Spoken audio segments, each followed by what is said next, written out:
We have completed topic conductance.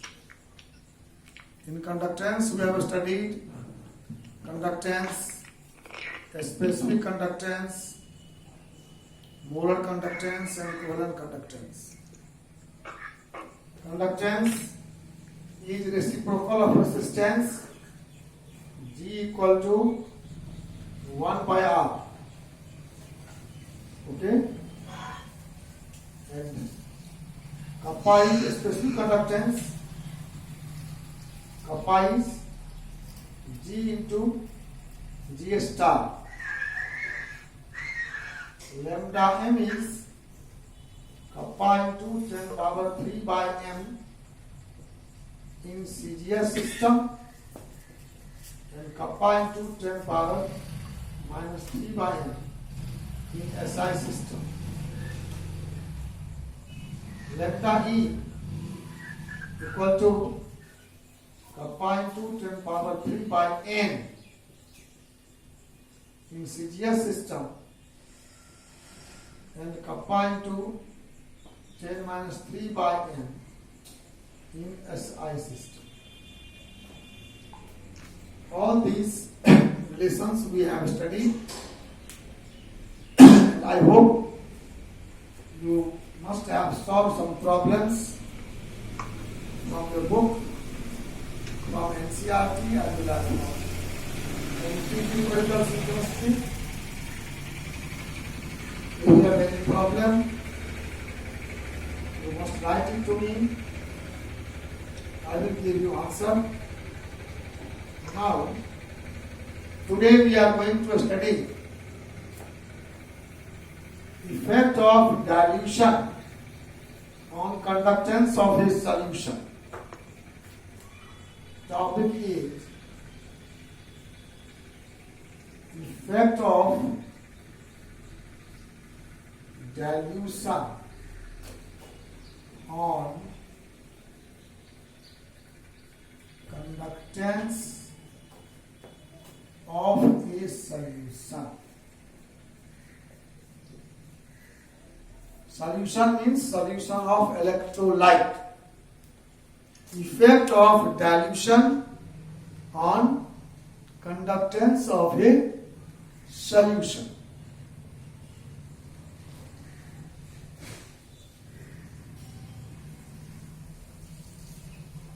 We are studying about two types of conductance. One is specific conductance, other is molar conductance. So first I would like to write the effect and then I shall explain it. The result is a specific conductance means kappa decreases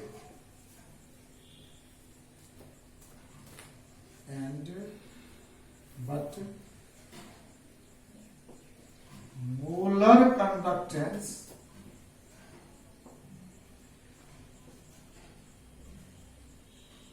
lambda m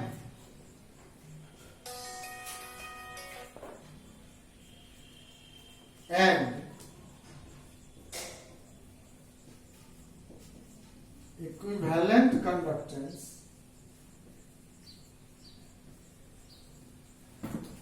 lambda E increases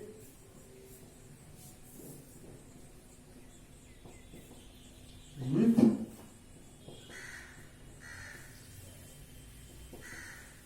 increasing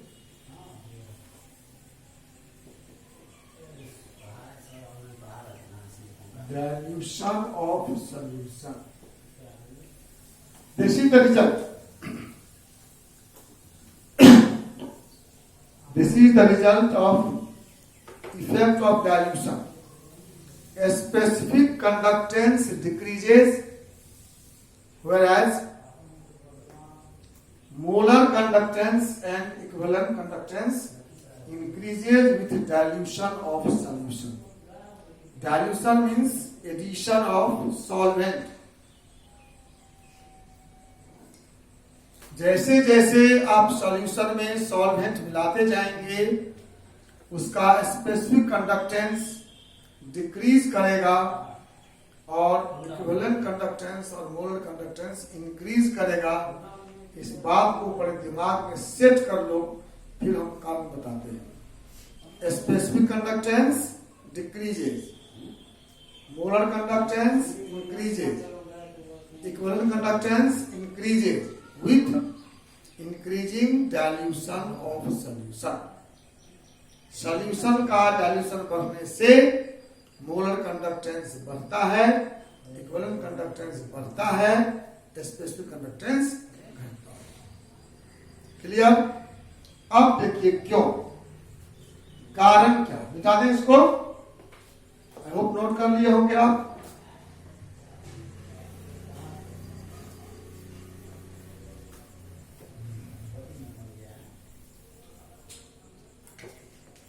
देखो specific conductance क्या है।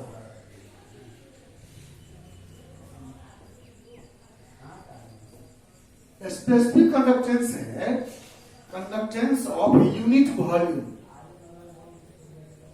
Specific conductance is conductance of unit volume. तो unit volume जब आप लिए हैं तो सोचिए क्या हुआ, आपके पास 100 ml सॉल्यूशन था, उसका कंडक्टेंस x था, उसमें आपने 100 ml और डाल दिया सॉल्वेंट, सॉल्यूट तो उतना ही है, नंबर ऑफ आयन सेम है, अब वॉल्यूम डबल हो गया। तो यूनिट वॉल्यूम में नंबर घट गया ना। सोचो 100 ml तुम लिए थे पहले कोई सॉल्यूशन, इस 100 ml में तुम्हारे पास मान लो x था आयन, x आयन था, इसमें तुमने 100 ml वाटर और डाल दिया, वॉल्यूम कितना हो गया 200 ml। आयन कितना है x, कभी कभी थोड़ा बढ़ भी जाता है लेकिन 2x नहीं होता। नंबर ऑफ आयन सेम है, वॉल्यूम डबल हो गया। एक यूनिट सेल में पहले x/100 था, अब x/200। 100 ml में x था, 1 ml में x/100, अब 200 ml में x हो गया, 1 में x/200। ये नंबर ऑफ आयन अधिक है, ये कम है, तो यूनिट वॉल्यूम में नंबर ऑफ आयन घट गया, इसलिए स्पेसिफिक कंडक्टेंस घट गया। कोई दिक्कत? On dilution of solution volume of solution increases while number of ions remain almost constant. Sometimes it may increase, but by few numbers. So almost. Number of volume increases, number of ions almost remain same. Therefore, number of ion per unit volume decreases. Hence, specific conductance decreases. 3 line लिखिए बात, 3 line.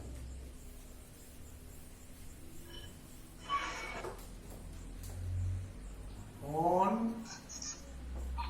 dilution of solution volume of solution increases. Number 1 point. But number of ions remain almost same. Almost same, not equally same. In case of weak electrolyte, it will increase slightly. may increase slightly. Keep in mind. May increase slightly in case of weak electrolyte. Slightly बढ़ सकता है तो कोई उसका असर नहीं होगा खास। कितना गुना वॉल्यूम बढ़ेगा, अगर वॉल्यूम को डबल कर दिए तो आयन डबल नहीं होगा, आयन 10% बढ़ जाएगा। हम वॉल्यूम को 4 गुना बढ़ा देंगे तो आयन 20% बढ़ जाएगा, ऐसा होगा। और स्ट्रॉन्ग इलेक्ट्रोलाइट है तो सेम रहेगा। इसलिए क्या हुआ, नंबर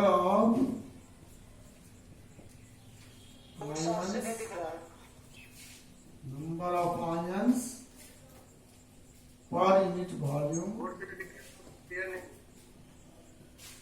decreases.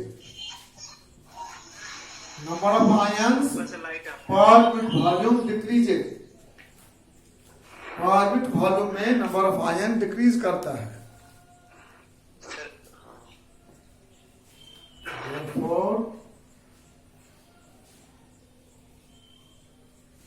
Therefore,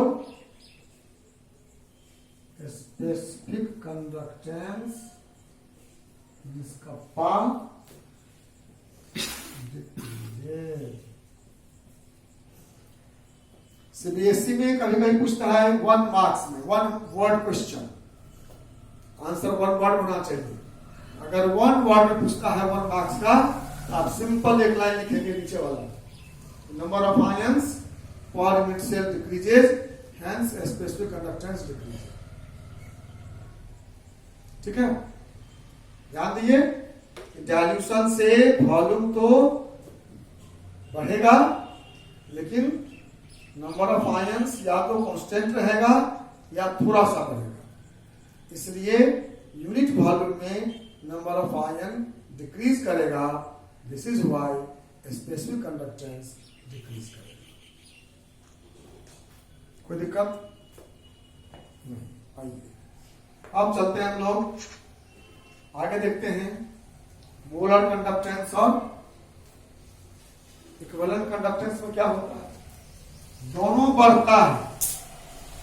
क्यों बढ़ता है? इसको भी 2 तरह से लिख सकते हैं, मैथमेटिक्स से भी लिख सकते हैं और थ्योरी से भी लिख सकते हैं। लैम्डा एम होता है kappa into B, lambda E भी होता है kappa into B. On dilution of solution kappa decreases and V increases. On dilution of solution, kappa decreases, V increases. Kappa decreases, V increases. Increase in V is much higher than decrease in kappa. kappa जितना घटता है उससे भी कई गुना बढ़ जाता है।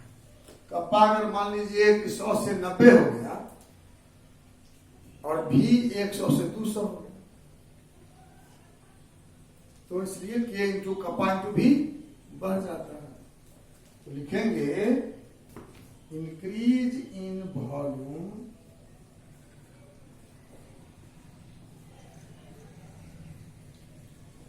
Is much higher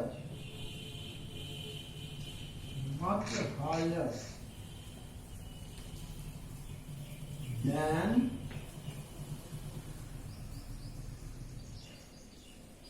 decrease in kappa. Therefore, lambda and lambda E increases. ठीक है, घटेगा, V बढ़ेगा, लेकिन V के बढ़ने का रेट कप्पा के घटने के रेट से ज्यादा, कप्पा इंटू V बढ़ता है। ये हुआ मैथमेटिकल एक्सप्लेनेशन, जो आसानी से आप इसको दिखाकर कह सकते हैं। अब एक्चुअल रीजन क्या है, इनर, उसको हम देखते हैं। अभी तक कुछ क्वेश्चन है तो बताइए किसी के मन में। आप बात समझ गए? स्पेसिफिक कंडक्टेंस क्यों डिक्रीज करता है? क्योंकि यूनिट वॉल्यूम में नंबर ऑफ आयंस डिक्रीज करता है। मोलर या इक्विवेलेंट कंडक्टेंस क्यों इंक्रीज करता है? क्योंकि कप्पा जितना डिक्रीज करता है उससे बहुत अधिक V बढ़ जाता है, तो कप्पा इंटू V बड़ा हो जाता है। ठीक है, अब हम देखते हैं इसका कारण क्या। इसके लिए हमको दो अलग अलग तरह से इसको देखना पड़ेगा।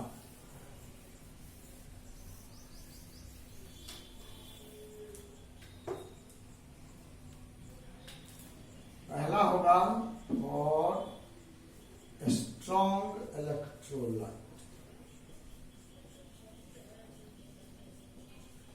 लैम्डा एम या लैम्डा ई क्यों बढ़ता है, उसका एक्सप्लेनेशन जब थ्योरेटिकल लेंगे तो अलग अलग होगा। स्ट्रॉन्ग का अलग होगा, वीक का अलग होगा।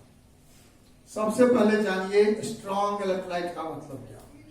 इसका मतलब 100% आयोनाइज्ड, ऑलवेज, जो हमेशा कंप्लीट आयनाइज्ड है, 100% आयनाइज्ड है, वह कहलाता है स्ट्रॉन्ग इलेक्ट्रोलाइट। जितना भी आयनिक कंपाउंड है, NaCl, KCl, ये सब स्ट्रॉन्ग इलेक्ट्रोलाइट, ये 100% आयनाइज्ड होते हैं। तो जब हम डाइल्यूशन करते हैं इस सॉल्यूशन का, इनके बीच जो सॉल्वेंट आएगा, मान लो Na+Cl- है, हम इसमें सॉल्वेंट डाले हैं, सॉल्वेंट इसके बीच में आएगा, इसकी दूरी बढ़ेगी। दो आयन साथ में था, आप ऊपर से सॉल्वेंट डाल दिए, थोड़ा दूर हो गया, थोड़ा और डाल दिए, थोड़ा और दूर हो गया। तो जितना हम सॉल्वेंट डालते जाएंगे उतना ये आयन दूर होते जाएंगे, दूर होते जाएंगे।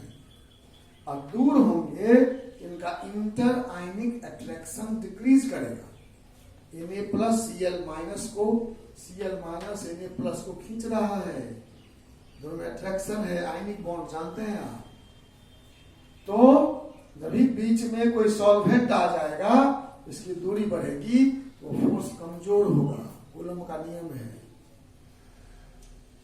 नियम है ना, कि दो अपोजिट आयन के बीच का जो फोर्स होगा वो डिस्टेंस बढ़ने से घटेगा। इंटर आयनिक अट्रैक्शन घटेगा, इस आयन का स्पीड बढ़ जाए। पहले Cl जा रहा था, Na+ उसको खींच रहा था,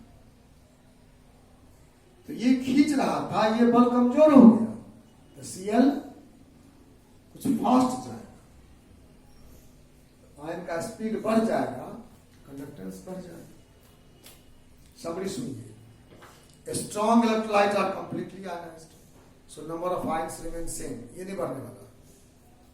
डाइल्यूशन से आयनों के बीच का डिस्टेंस बढ़ता है, आयनों के बीच का इंट्रा आयनिक फोर्स घटता है और आयन का स्पीड बढ़ता है। तीन बातें होती हैं। इंट्रा आयनिक डिस्टेंस बढ़ा, इसके बीच का फोर्स वीक हुआ और आयन का स्पीड इंक्रीज कर दिया। ठीक है, तो उसको क्या सब देखिए। Number 1, on dilution inter ionic distance means distance between two ions. Inter-ionic distance means distance between two ions increases. Inter-ionic distance increases inter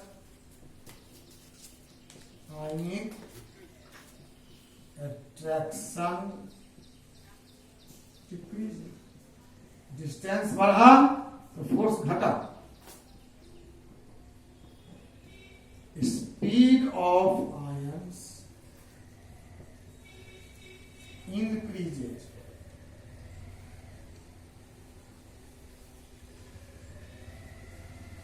speed of ions increases, means molar and equivalent conductance increase. ये dilution से ion का बीच का distance बढ़ता है, force week होता है, ion का speed बढ़ जाता है, इससे कंडक्टेंस बढ़ जाता है। ये है स्ट्रॉन्ग इलेक्ट्रोलाइट, इसको हम लोग ग्राफिकली ऐसे दिखाते हैं।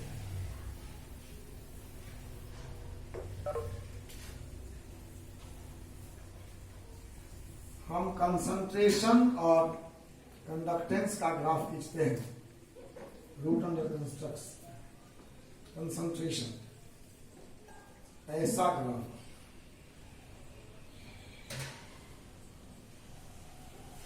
जैसे जैसे कंसंट्रेशन घटेगा मतलब डाइल्यूशन बढ़ेगा, कंडक्टेंस बढ़ता जाएगा और यहां आकर मैक्सिमम हो जाएगा। इसको हम लोग बोलते हैं लिमिटिंग कंडक्टेंस, लिमिटिंग कंडक्टेंस, या कुछ लोग इसको कंडक्टेंस एट इनफाइनाइट डाइल्यूशन भी बोलते हैं। यह व्यवहार में एक्सपेरिमेंट में नहीं आएगा, इस ग्राफ को एक्स्ट्रापोलेट करके ले लेंगे। याद रखिए लाइन कि हम लिमिटिंग कंडक्टेंस कैसे निकालते हैं, by extrapolating the graph versus concentration and conductance. ये कंडक्टेंस हम लैम्डा लिखे हैं, ये एम भी हो सकता है, ई भी हो सकता है, और ये सी है कंसंट्रेशन, ये इनवर्स ऑफ डाइल्यूशन है। तो जैसे जैसे कंसंट्रेशन घट रहा है डाइल्यूशन बढ़ रहा है, तो कंडक्टेंस बढ़ता जा रहा है और यहां आपका कंडक्टेंस लिमिट हो गया, इसके आगे नहीं बढ़ेगा। This limiting conductance can be obtained from experimental curve. Keep it mind, limiting conductance of a strong electrolyte can be determined by extrapolating the curve between conductance and dilution of concentration. ठीक है?